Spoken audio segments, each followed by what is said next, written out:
Olá, sejam bem-vindos ao Codifólio. Essa é a nona e última aula do nosso mini curso de Design e Prototipação com Figma.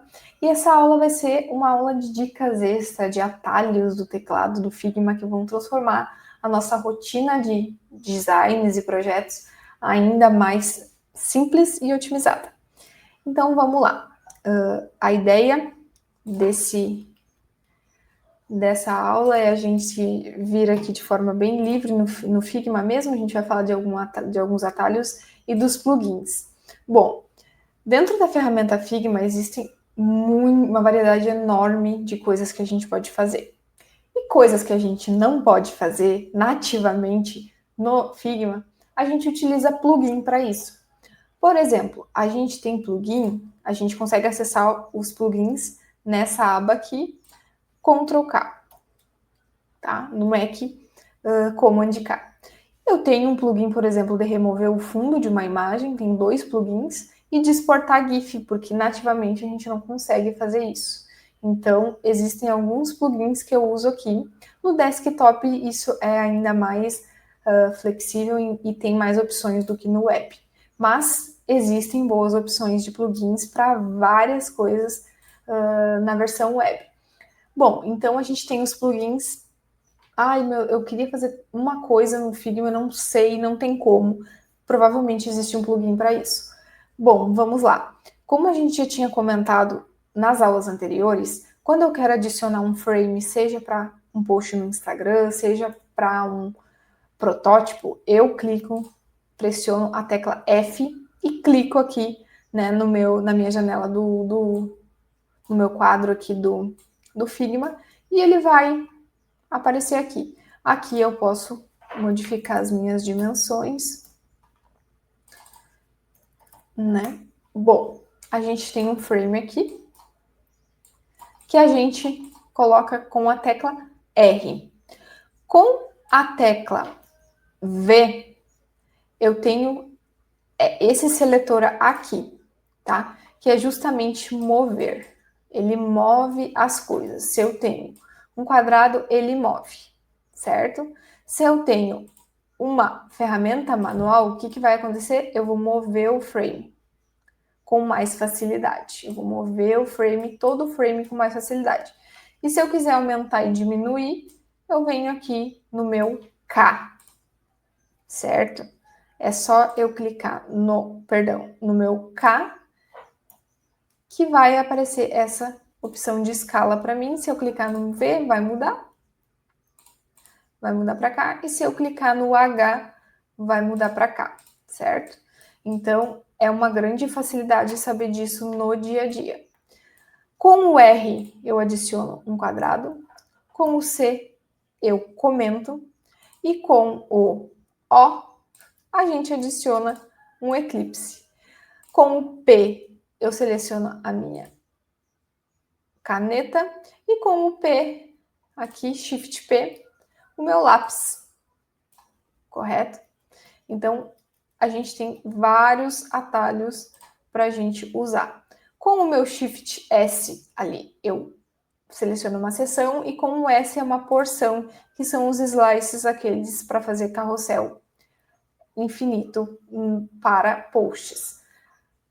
Ótimo. O que mais que a gente tem aqui? Como eu falei para vocês, a gente tem várias formas aqui, né? Então a gente tem seta, a gente tem polígono, a gente tem estrela, a gente pode adicionar qualquer imagem que a gente desejar aqui, certo? Se eu quero, por exemplo, duplicar esse texto aqui, existe a forma clássica que é Ctrl C, Ctrl V, mas também existe o Ctrl D, porque a gente só faz assim e ele vai copiar para baixo. Ele vai duplicar para baixo, certo? Então, é a mesma coisa que o editor, né? Ctrl B fica bold, Ctrl B fica bold, Ctrl I fica itálico. Então, a gente consegue fazer exatamente tudo que a gente consegue com o editor de texto mesmo, a gente consegue fazer aqui. Isso é algo bastante útil para a gente. Vamos ver mais algumas coisas aqui. Eu quero adicionar uma imagem nesse retângulo aqui. Como é que eu faço? Eu dou um Ctrl Shift K. Vai abrir aqui. Eu vou escolher a imagem que eu quiser. Vou clicar em cima e ele vai automaticamente adicionar dentro do meu frame. Vamos de novo. Ctrl Shift K. No Mac é Shift Command K. Então a gente vem aqui, abre, clica em cima e ele adiciona no tamanho que a gente definiu o nosso retângulo. Uma grande facilidade também que a gente tem é criar as nossas cores. A gente tem uma paleta de cores do nosso projeto, a gente vem aqui, adiciona uma cor, coloca o nome da cor.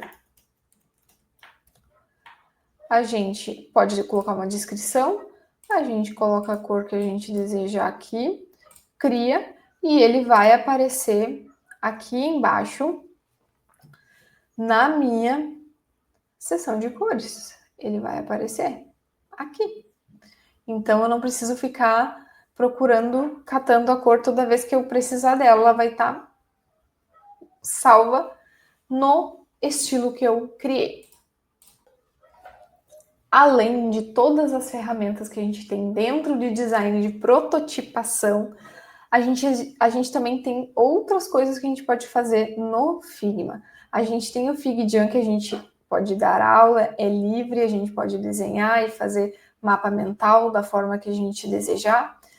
Há também a possibilidade de criar slides, bastante interessante, inclusive, a gente tem bastante liberdade, né? A gente pode fazer um slide bem bonito aqui.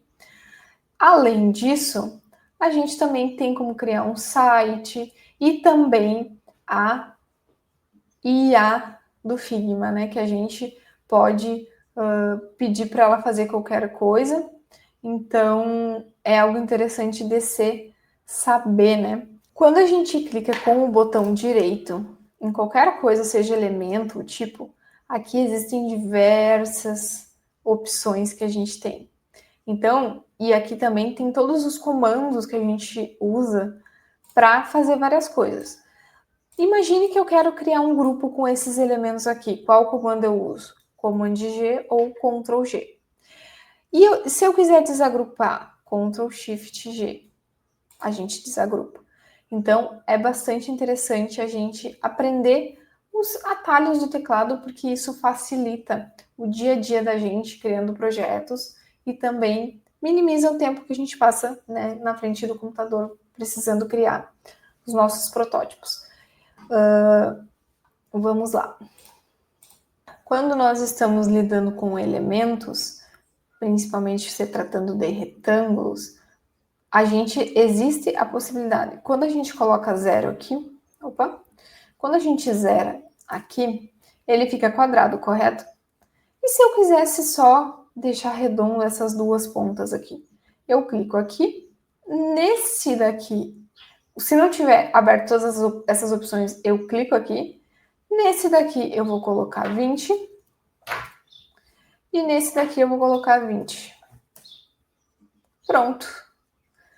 Então, é muito fácil. Se eu quiser deixar todos os lados angulados, eu venho aqui. Se eu quiser deixar só um, eu vou ali naquela opção anterior. Então, esses são alguns dos atalhos, algumas das funcionalidades principais que a gente mais usa no dia a dia no Figma. A gente espera que você tenha gostado desse curso, que ele tenha sido útil para você, que você possa usar em algum momento da sua jornada. E se você gostou, eu peço que você compartilhe com seus amigos e também deixe o seu like, os seus comentários. E se a gente puder, a gente vai dar continuidade. Se for do interesse de vocês, a gente pode dar continuidade no projeto, postar mais vídeos, quem sabe, né, com mais funcionalidades, com tutoriais um pouco mais completos. Foi um prazer e até a próxima!